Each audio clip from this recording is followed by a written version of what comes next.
Hi, everyone, and welcome to the second episode of our new M&A Microcast, where we will talk about how we can seek and maximize values from third-party spend as companies transform. I'm Alessandra, and I will be your host for today. Today, we have with us Rob, who is a senior manager at Efficio and part of our M&A practice. Hello, everyone. Good to be here. Rob, we often hear that procurement delivers the fastest synergy post-merger, and it can be one of the key drivers in building the value case for a merge. Where should we be looking to find these early wins that are up to 30% of the total savings? Right. For me, there's three key areas. One would be looking into supplier overlap and trying to eliminate that as much as possible. Right, doing that will unlock volume and therefore economies of scale, which translate into a reduced price.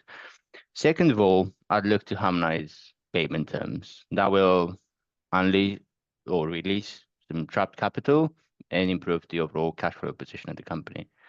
Third, I'd look to streamline the tail spin, right? That will reduce complexity and cost and allow you to focus on where you can add most value. And indeed, as you say, we see in practice those three things delivering up to 30% of the value expected from a merger. Interesting. So if you had to prioritize the first 90 days post-merger, what procurement action should the integration team focus on? I'd focus on three things. One is building a solid base of data. Having that cleaned and consolidated will allow you to run the analysis and focus on where you can add most value. Second, I'd look at top spend areas, right? Look to consolidate suppliers there, and that in itself will deliver a lot of value.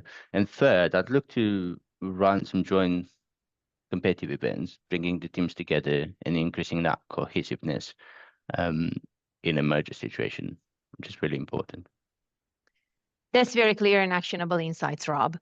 And not to forget that we should bear in mind that it should all be supported by embedding the right governance early. Needs to be a clear decision rights, the escalation channel, and a KPI tracking setup.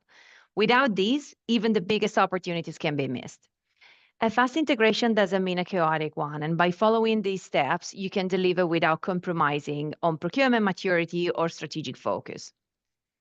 That's it for today's episode. Thanks for joining us for this bite-sized insight into M&A procurement, and follow us for more practical takes on post-merger integration and unlocking real value through procurement. Thank you, Ellie. See you later.